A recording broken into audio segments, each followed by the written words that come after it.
Welcome to Chillin' 101. We hope this video helps. In this video, I will show you how to change your Toyota Tacoma headlight. First, let's gather our tools. You'll need a flathead screwdriver, a 10mm socket wrench, and of course, your new headlight bulb. Make sure your engine is cool to the touch before starting, as safety is always our top priority. Having the right bulb is crucial for a perfect fit and proper illumination. Now, let's get to the headlight assembly itself. Pop open your hood and you'll see two 10mm bolts holding the assembly in place. Use your socket wrench to carefully loosen and remove both of these.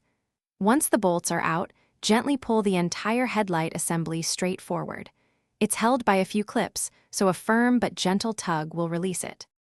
With the assembly out, it's time to swap the bulb. Locate the bulb at the back of the assembly. Give it a quarter turn counterclockwise to unlock it, then carefully pull it straight out. When inserting the new bulb, avoid touching the glass with your bare hands.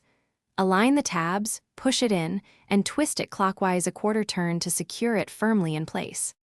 Almost done. Now, carefully slide the headlight assembly back into its original position. Make sure it clicks into those clips we mentioned earlier. Reinsert the two 10mm bolts and tighten them securely with your socket wrench. Finally, turn on your vehicle and test the new headlight to ensure it's working perfectly before you close the hood. Great job! Thanks for watching. Consider subscribing if we helped you.